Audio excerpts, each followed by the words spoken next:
Okay, welcome back to Tech and Learning's Conversations. I'm Kevin Hogan, and today we're tackling the topic that just won't quit. You guessed it, AI in education. Now, for the past 3 years, it's all that anyone seems to be able to talk about. And a lot of it was theory, a lot of it was hoopla.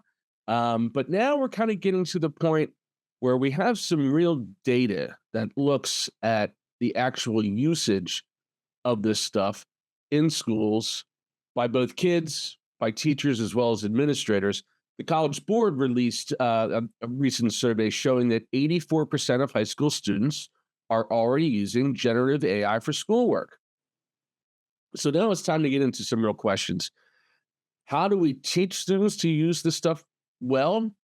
How do we teach teachers to use this stuff well? And how do we stop fighting a battle that's really kind of already over? My guest today is Carl Hooker. He is an educator and thought leader who's been helping schools navigate ed tech for years.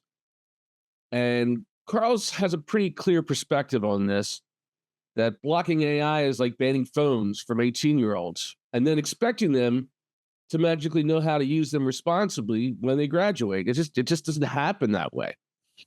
The conversation could have gone on for hours. I try to keep it down to 15 minutes or so.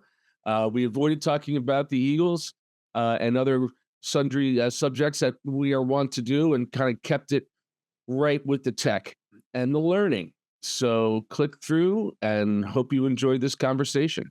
All right, Carl, as always, great to see you. I prefer to see you in person versus virtually. Hoping that will happen pretty soon at one of these Tech and Learning in-person events. Yes. We could talk about that too. Welcome we back. could talk about the Eagles if you wanted to. We'll maybe set that up for another Go Birds. There we go. Got the hat right there. For another podcast. But let's just jump right in into the data here. A topic. I don't know if you've heard about this thing called AI.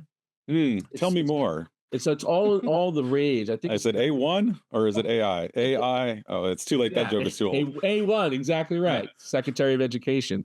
Yeah. We won't go there either. Thank you. Well, we shouldn't. We should on another one. Yeah. No, in the meantime, actually, what's interesting now is we're actually starting to get some real data, and it's not about should AI be used in schools? It's like, guess what? AI is in schools. Like, it's here. It's embedded. It's in. It's if Copilot is around, we're using AI. Yeah. Now the question is how to best use it, how to teach kids how to best use it. I think the stat that came out from the College Board just a couple of weeks ago, 84% of high school students are using Gen AI for schoolwork. Does that number surprise you? That's it's kind of in line with what I've been seeing. I think I 80% has been the number I heard last May, and then I got some data from OpenAI, which of course is the founder of ChatGPT. And when they released their summer data, which showed the amount of tokens used every week, which is like basically a query or a quote, they had trillions of these, right? There's an interesting moment that happens right at the end of May, early June, where there's this drop off. And then it just kind of plateaus for the summer. And I show that to teachers, like, what do you think is happening there? Like, well, maybe they use something else. Like, no, they just quit using it because it's summer and they aren't going to school anymore, so they don't need to use it. They're using it, but not as much, right? Yeah. It's pretty, it's eye-opening, but not surprising. And I would say, I know between me and you, I would guess like 99% would be that number by the end of this year, don't you think? Sure. Almost everybody, except for maybe there's a couple holdouts. There's kids, I've seen some blogs written by high schoolers that are like, I'll never use it because it's, I want to learn this stuff. And I think there's times, I think that's where the misconception comes in. Like, are you learning with it, or are you learning in spite of it? Right. And how to best use it, right? I mean, and how to implement this new world. I guess another one that was in there was that the perspectives of teachers. And this kind of comes down to some of the other statistics I've seen, and I remember in the past. I mean, data was a boogeyman to years, right? And you'd have administrators saying, "I love this data. I love the data because it's helping us." And that's why teachers hated it, because they're like, "Here, take this data and look at it." Yeah. And essentially, teachers see themselves as artists, right? Not accountants. So I think in this one they said, 85% of administrators see value in students learning to use these tools, and that 55% of schools are not blocking it on their networks, but many are still restricting it, Yes. and that's due to the teacher's request. Talk a little bit about that disconnect. Yeah, and I think that's a big part of the fear. The first of all, I mean, you and I have been around long enough to know that every time something new comes around, it's like, oh, is this going to be the thing that disrupts education and teaching and learning? I think this is it. But at the same time, we're still pushing back. And I think it's, the idea of traditional lecture based, information disseminated learning needed to die decades ago, but we're still holding on because that's, again, how our colleges are training our teachers.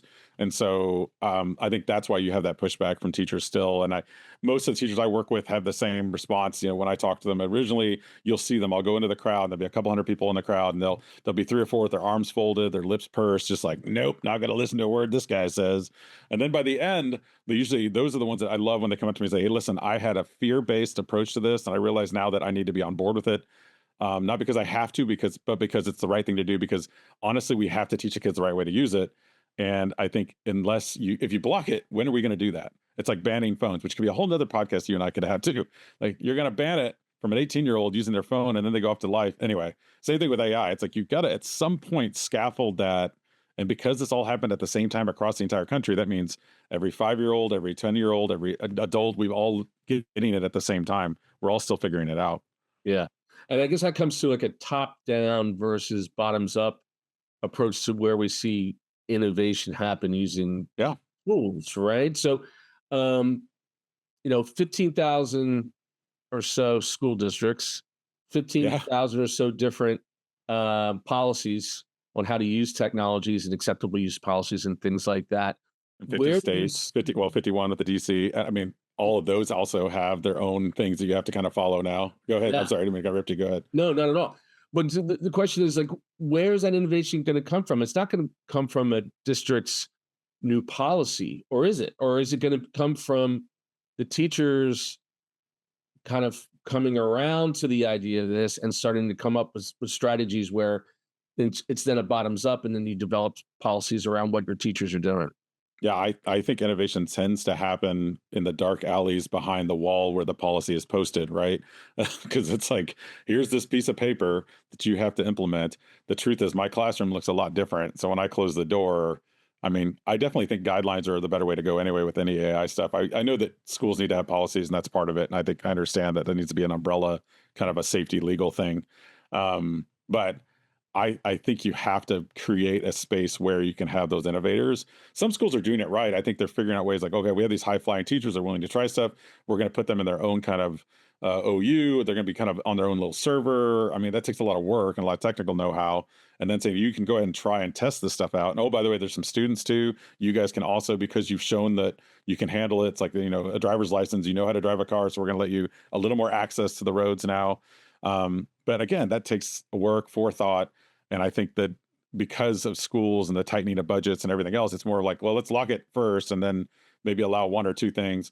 I do like the idea of just saying, let's try one or two of these like school-wide apps, whether it be, School AI or Magic School, whatever. Don't just buy them all. I mean, pick one and say, okay, we're going to stick with this as our teacher-based approach. And then if it has insight into what the kids are prompting, I think that's a great way to do it too. And I know a few of those programs do that, just so you can kind of see like, let's teach the kids, how are they prompting? What are the right ways to do your prompting language and that critical thinking? Or are they just prompting it, copy, paste, done, not learning anything? Any differences between having strategies for elementary schools versus high schools? Absolutely. And I think this is where I think next what's happening this year. So now I guess almost year 3 full of this grand experiment of Gen AI, because November marks the 3rd year anniversary of ChatGPT. So I think what schools are starting to do now is scaffolding of what does pre-K to 2 look like? What does 3 to 5? And I think on those levels, since you can't technically the kids aren't supposed to have access to a lot of the tools, you could still scaffold it with teacher modeling and then also whole group discussions. Like I do a debate where I have the kids kind of list off as many things as they can in 1 minute under a certain category, and then I prompt it on the screen and show AI doing the same thing. And then we compare contrast. Notice how AI is very much a consumer driven list of items, whereas yours is like emotion and creativity and all these other things that are humanistic. And so teaching that at an early age and showing them the differences, I think is so important. And you can do that through modeling. And then 3rd, 4th, and 5th, I mean, using like a Padlet or a Canva or something that's kind of an educationally light, appropriate app that does have some AI in it. I mean, I think that's a great way to kind of scaffold that usage, but it should definitely start happening at elementary and work its way up so that when they're getting to sixth grade or seventh grade, that's not the first time they've seen a tool. Because we all know no kid under the age of 13 has ever used a tool that was 13 plus, right? They're all seeing their friends use it. So of course it's just like the cell phone. We're gonna all use it because our friends have phones. So Right. we need it. I think the sooner we get that kind of scaffolded and under control, the better you have the critical thinking part of it. Less focus on the let's shut it down, not let them use it. More focus on let's teach them how to use it the right way. Because looking forward, right, that first or second grader in 5 or 6 years is going to be getting ready for high school, and they're going to be kind of looking around saying, "What AI? Like, what is Yeah, it's duh. like spell check, right?" I mean, Yeah, if they've been taught properly or not even taught, but I mean, I think we're all kind of. I say this about the iPhone too, you know, and when you saw all the mistakes that adults made with social media for and continue to make with social media, that they're sure. less now, and there are less teachers doing pictures of themselves doing keg stands in college. Right. Now it's people making AI videos of themselves doing inappropriate. I mean, maybe even our president. And so but I think you're right. And I think this is like goes back. I always go back to this Douglas Adams quote. You know, he's the author of The Hitchhiker's Guide to the Galaxy, and he always says that anything that's invented when you're born or before you're born is new and normal. It's not new. It's just normal and ordinary. And so with this next generation of kids, it's not Gen Z. It's a Generation AI or whatever you want to call them. The next generation, they're Gen AI is using Gen AI. It turns out this will be the first generation that's had generative AI in their schooling at K to 12. And so we don't know again the long term effects of that. Like we saw with social media, and I think my hope is that social media is where we went off the rails with that. We'll hopefully learn a little bit better with AI. I don't know. We're also human, so we make a lot of mistakes, and we also built all this stuff too. So Right. we only have ourselves to blame when it's all said and done. So you Um, ultimately have a positive outlook on this with caveats. Absolutely. I mean, and that's basically I'm a super optimist in general. You know me, Kevin. I've always been like, we there's going to be something good we can get out of this, and I think there's so much positivity that comes in terms of the ability for certain groups of kids that maybe have access to tutoring or access to a supportive parent that can really help them with their work to have something that they can bounce ideas off of. That's a non-emotional thing. I think is good.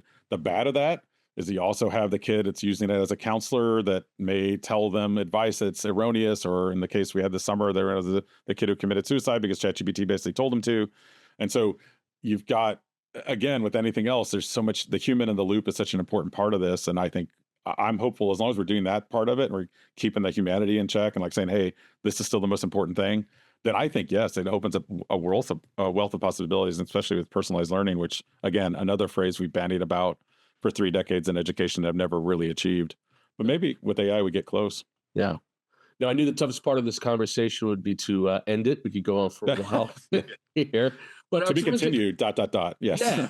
Well, to be continued, maybe talk a little bit about where I'm hoping to see you over the next couple of months. A number of different in-person events for tech and learning. I'll do some in-house promotion here. Maybe talk a little bit about what Yeah. you've been doing there and what our listeners. I mean, I can only assume that the people who are on the tech and learning site listening to talk about AI, I've kind of drank the Kool-Aid, right? I mean, they're not the Yeah. ones with their arms folded in the chairs.